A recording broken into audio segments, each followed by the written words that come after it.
All right, so let's finish up with the last couple of sections of chapter 14.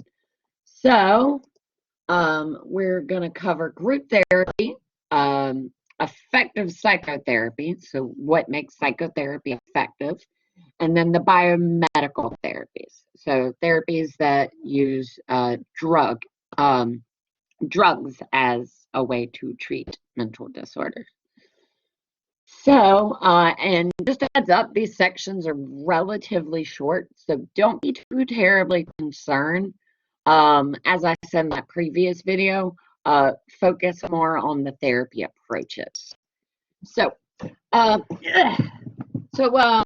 most therapies, when you think about them, you probably think the one-to-one format, one client, one therapist. But group therapy is also an option for those who maybe would prefer it more. It's less expensive, and it provides an opportunity to get and give support from to and from several people. So, and it also allows for the development of social skills. So, like trust and maintaining others' confidentiality.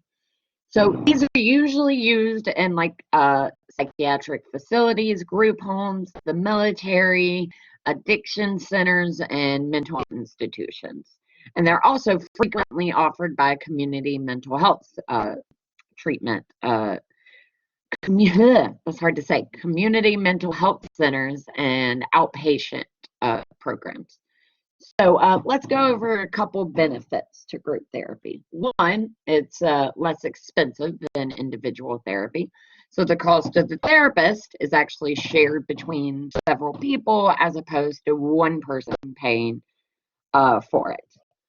Because many people also receive therapy, it can help address many people receiving the therapy at once. It can help address interpersonal problems. And it can also help therapists see how they interact with others. And then finally, it can help clients recognize that they're not alone in their struggles.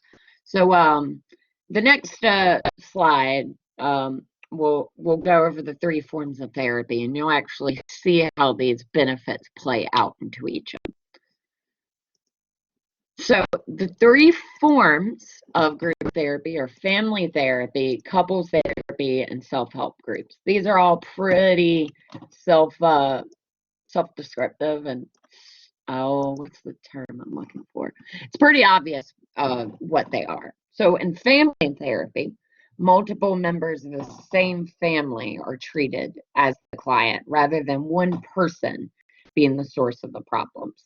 So it's the focus is on the dynamics. So how the father interacts with the mother, how the parents interact with the children. So the focus is on creating a balance and restoring harmony within the family. So the family is thought of as a client. And then couples therapy, it's kind of similar, except it works with couples. So it focuses on improving communication and intimacy with two people within that relationship. And then three are self-help groups. So these would be like AA, NA, Narcotics Anonymous. So these are groups comprised of people who share the same problem. So they actually meet to help one another. So their main purpose is to help one another cope with their problems and offer advice as well. So the most recognized, as I just previously said, are those anonymous 12-step groups. So let's do a quick review. So which of the following is not an advantage of self-help? So it's less expensive, more individual attention, focus on interpersonal interactions, none of the above. Obviously, because it's group therapy, there is not going to be any individual attention usually. So the main goal of family therapy is, give you a moment to read, creating harmony and balance in that family unit. So like I said previously, the client is thought of as the family as a whole. And then many self-help groups such as AA or NA assume that the critical factor in improving one's mental health is social support. So the fact that they all are within it together, so they can all help each other cope with it together. So from there, so we covered our psychotherapy approaches and then group therapy. So we have to kind of understand how they conduct research on how they find that therapy's effectiveness, how good it works. So what they do, and opinions vary on the effectiveness of psychotherapy. So, but existing research finds it is effective, and that people who tend to see a therapist tend to more than people who don't, and they improve, better yet, at a faster rate. So there's a couple of factors probably that come into it. So how a researcher compares how effective therapy is they compare clients receiving therapy with clients receiving placebo treatment or no treatment. And so they people who have the same mental health issue. And as a general rule and statement, there's no single form of therapy that's better than all others. It's not like you may find someone who is skilled in a certain subset of psychotherapy. They may say it's better, but research doesn't show that there's one to top them all. But there may be a correct approach used for a given problem, and the outcomes are going to be generally positive when using a certain form of therapy. As I mentioned in our previous video, there are therapies that actually are more effective treating depression specifically. So there's good treatments for that, but that's not to say the other ones would not be effective whatsoever. They just might not be as effective. So they also feel that the best way to approach therapy is use an eclectic therapy approach. So it's a therapy that integrates many different types of therapeutic methods. So they may use free association and dream analysis from psychotherapy, but they also take those irrational thought patterns from cognitive therapies and use them in conjunction together. So finishing up with that, let's talk about the factors that contribute to effective therapy. So one of the most important factors is this idea of therapeutic alliance. So it's the idea that the therapist and the client work as a team together. So there's a positive relationship built on mutual respect and mutual trust. They don't feel that the client doesn't feel like the therapist is going to go behind them and like break confidentiality. So that's really important. Providing empathy and understanding. So the client feels they're being heard, that the therapist respects and understands what they're going through. And then 3, they're culturally sensitive and respectful. So when you think about it, if you recall from our last slides, the factors that contribute to effective psychotherapy are those guidelines that therapists should be following in the first place. So that's one thing to keep in mind. So we're not really going to do a review on that because, like I said, don't worry too much about this. Just have a general idea. So we're just going to finish up with biomedical therapies. So there's 3 biomedical approaches. And just a reminder, these are approaches to therapy where they view it as a biological problem. So drug therapy, brain stimulation procedures, and psychosurgery. So there we are, get it up. So the most widely used form of biological treatment for those with psychological struggles are psychoactive medications. And they actually come in a couple, there's 3 major types, or 4 major types, apologies. Don't worry about knowing like specific names. Don't get too wrapped up in that. Just review your study guide and just make sure that you know what's from there. So we have anti-anxiety medications. Those that treat symptoms of anxiety disorders. Antipsychotic medications. Those are used to treat schizophrenia and other related disorders. Antidepressant medication, which comes in various categories. So that's on my next slide. So we'll get to that in a moment. But so let's focus on anti-anxiety and antipsychotic.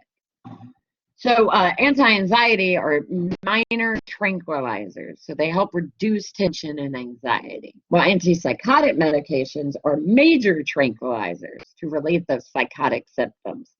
And one side effect of antipsychotic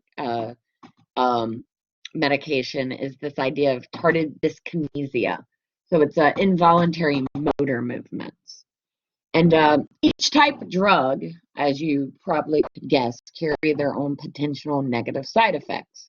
And they could either be dangerous or possibly even lethal. So it's important that the right medication and the right dose is prescribed to the given client. But it's also very important that they have informed consent. They know the issues that can come from the prescribing of these drugs as well. So moving on to our last two. There we are. So antidepressant medications, which these probably sound familiar to you, as they air commercials of these all the time. So these are prescribed to alleviate symptoms of depression, eating disorders, drug cravings, so like due to substance abuse, and some anxiety disorder as well. And then anti-manic medications, these alleviate the symptoms of bipolar disorder. They also can come with severe side effects as well. Nausea, vomiting, as you can see, diarrhea, blurred vision, reduced concentration, and an increased risk of diabetes and kidney problems. So that just provides you kind of an overview. So anti-anxiety, anxiety and tension or insomnia, antipsychotic.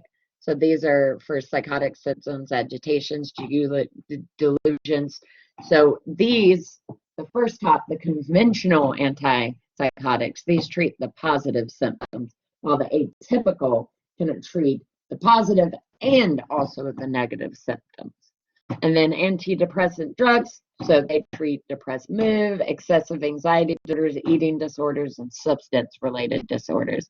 And the anti-manic, these relieve the manic symptoms that stem from the bipolar disorder.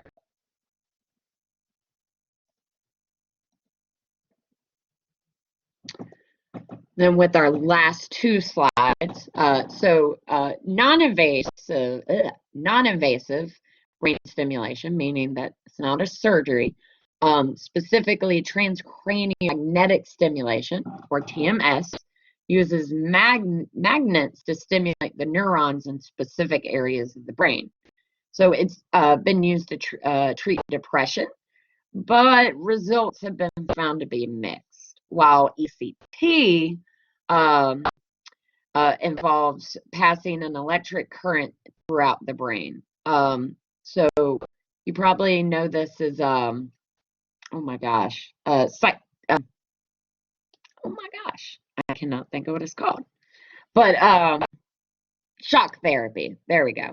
And originally was used for like treating a number of psychological disorders, so schizophrenia specifically. But today it's used primarily for those who suffer from depression, and it is not at all like how it used to be used as well. It's not portrayed well in film, so don't think that's how it is done. But just because it's shown to be used specifically for people who suffer from depression, they only really use it for people whose depression has not been improved by any other treatment techniques. So this is kind of a worst case scenario. And it can be effective, though it often needs to be repeated, both of these, TMS or ECT. So, one major side effect of this is it can cause some memory deficits, so memory loss in some. And then finally, finishing up with psychosurgery. So this is when they actually do surgery on someone, and it's a surgical intervention that permanently alters brain structures. So these would be like lobotomies. So lobotomies were practiced for many decades, and one specifically was a prefrontal lobotomy, where they would take out either part to all of the prefrontal cortex, which, if you remember from our discussions, that's where your decision making is done. So it's not good, but it's rarely practiced. And usually psychosurgery might involve work done along with deep brain stimulation to treat certain conditions. And they actually target lesions of specific brain areas to help in specific situations. So like I said, this was a very short video, and you just have a general overview of the surgical and the biomedical treatment. But if anyone has any questions, as usual, you're more than welcome to stop by during the virtual office hours. Send me an email if you have any questions. But if not, have a good day.